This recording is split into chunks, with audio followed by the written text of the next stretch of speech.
The biggest misconception trainers have around strength, particularly if you haven't been in that space for a very long time, is, oh, it's just lift heavy, bro. It's just do threes. It's just do 5x5 or whatever. They don't consider that express strength isn't the same as building strength. And there's multiple ways to build strength, depending on the client, the training age, where they're at, conditioning wise, their strengths, their weaknesses, what their backgrounds are, will determine what area of strength that we focus on more than the others. The first thing we need to consider is what we call conscious skill. So when we think about any exercise that we're going to do, when we first do it the first time, we have to really think about it. We have to really put a lot of cues into our head and be able to execute that exercise. And each exercise inherently has a different amount of skill that's required. So if we think about a bicep curl, for example, bicep curl sounds pretty easy, and it's an isolation exercise and all I have to do is flex my elbow. Yes, but a standing barbell curl, for example, we have to create tension through the floor. So we've got a nice solid base. We probably want to have some kind of brace happening through the trunk, so we're not swinging around. We're making sure that our elbow is positioned, that our humerus is locked in place, and that all the movement is coming solely at the elbow. We're not kind of swaying through and creating all this momentum, and we're isolating the bicep correctly. And we inherently know that not doing that leaves gains on the table. So we need to consider that when it comes to programming for strength. Because then if we move to the other end of the spectrum to say like a low bar squat, in a strength setting, most people will measure the squat, bench, and the deadlift. So if we look at the low bar squat, what we really are getting there is a higher skill demand than the bicep curl. We've got to think about creating tension through the feet. Maybe we're turning the thighs away from each other to create tension through the hip. We've got a nice stacked rib cage. We've got a brace. We've got a big Valsalva breath. We've got whatever you're doing with your hands to either break the bar down or pull it apart or flex the lats or whatever cue you're using to create rigidity through the upper back. You've got head position. Then we've got the descent, how we're going through that. Then we've got what we're doing in the hole, how we're creating speed on the way up, making sure we don't lose position, coming back and then resetting that whole process again. So there's a lot more skill involved with that lift than there is with the bicep curl. That means that there's going to be longer time to adapt to that, but it also means that our progress is probably going to be faster. If we go into the gym and have our 3 sets of 12 bicep curls, by the second or third set, you're going to be pretty sweet in terms of executing that movement. With the low bar, depending on how long it's been since you've done it, maybe you've never done it, you're probably going to see conscious skill acquisition continuously for quite a period of time. You're going to just feel more comfortable. You're going to be able to execute it a little bit better, and you'll see the weight on the bar continually improve. Now, some people will say, well, you didn't really get stronger, you just got better at it. Depending on how you define strength, it will determine whether that or not that's true. Strength, in our definition, is the ability to move weight through a predetermined range of motion following the applied technique. So getting stronger in a squat would require you to break parallel because that's the prior range of motion that we've agreed upon. And if your back's collapsing and shit, you didn't get stronger, you just made the lift worse and didn't actually resonate as progress. So that's what we measure strength as. So that means improving your skill. If that adds to the bar, you did get stronger. There's no point being a dick about it. Just accept that there is a skill acquisition element to getting stronger. Then we need to look at the neural side of strength. The intramuscular coordination is essentially 3 different adaptations that happen within a muscle to allow it to create more force. But overall, training intramuscular coordination is creating more force. So the way that we do that is by organizing motor unit firing. So there's little motor units inside the muscle that send signals to contract the muscle so we can train those to be better at their job.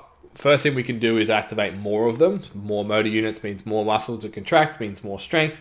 Then we can improve the firing rate, so how often they fire, how quickly they continue to fire, so that gives us more output. And then also just the synchronization of them, so they're firing at the same time to allow us to create the maximum amount of force possible in that muscle. Next adaptation is the intermuscular coordination. So we talked about conscious skill, like thinking about positioning and all of that kind of stuff.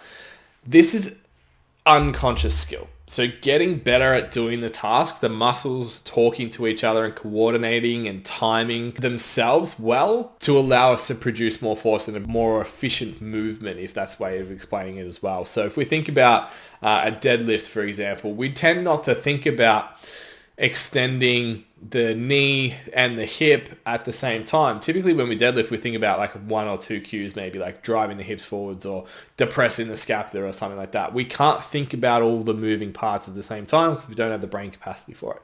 So getting better at that stuff is unconscious skill. Disinhibition is another one. It's probably outside the scope of what you need to know. All you really need to kind of understand in that space is that there's mechanisms inside the body that prevent you from creating the maximal contraction possible to protect yourself.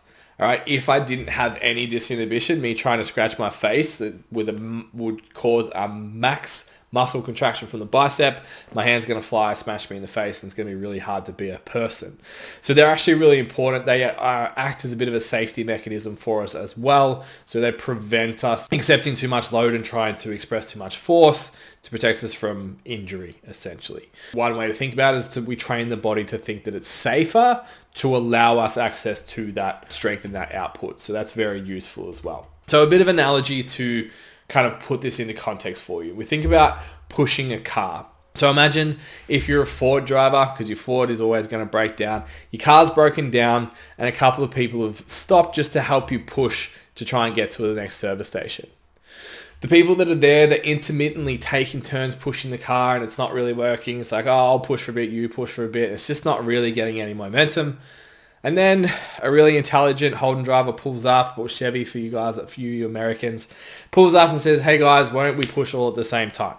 All of a sudden the car starts to move a little bit better. So that's organization of the motor unit firing. Seeing an impending hill, the Holden driver grabs a couple of extra people off the side of the road who have now just rubbernecked. Come and help us. We're going to need to produce a little bit more force to get up this hill.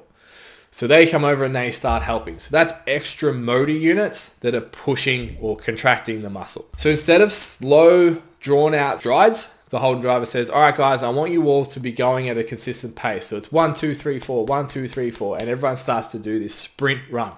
And everyone's doing that together. It's coordinated. There's more people. And all of a sudden that car's really humming up the hill because we can produce a whole lot more force. So now we get to the top of the hill. We've created a little bit of skill involved in getting this done, so we can actually start moving people out. So we only need maybe 4 pushes instead of 6 at a time. People can come out and rest and come back in when they need to. That's your intermuscular coordination. You're just becoming more efficient at doing the task. As they approach a bend, the Ford driver jumps into the driver's seat and notices they actually had the handbrake on the whole time. Just a little bit, just enough to slow the process down and make everything a little bit harder. Drops the handbrake and all of a sudden the car's moving a whole lot faster. So that is an explanation of the organization that's happening within our body when we train. Now these happen at different intensity levels, and that's what we're going to talk about in part 2 of the video, but appreciating that there's different adaptations that come from lifting weights that allow us to manipulate those variations when it comes to creating a program. So the moral of that story is the body's pretty cool and Fords suck. Next, we want to talk about hypertrophy. So we all, in our heads, whether we mean it or not, when we see a big person, and I almost just did it then, we assume that they're really strong because they've got a lot of muscle mass. And that makes sense, right? The more muscle mass we have typically means the more strength we're going to have. So if we think about that concept of the organization standpoint, if we make the muscle bigger, it's able to produce more force, and that's what hypertrophy is. So essentially that would be like taking a couple of the 50 kilo car pushers out and replacing them with 100 kilo jacked dudes that are going to push that car. So I hope that gave you a bit of an insight into the different variations of adaptations that come with strength training, and allows you to start to think a little bit differently rather than just a 5x5 kind of concept where it's general and we're not really thinking about the effort that's going into it. What we focus on will depend again on the client's goal, their skills, their conditioning, their training age, all of those types of things. We'll touch on those a little bit more in the next video. Thanks for tuning in. Make sure you give us a like. Go and check out our podcast as well, where we talk about training on the STCfit Learning. The link will be in the bio, where we specifically talk about training for strength. Thanks. I'll see you soon.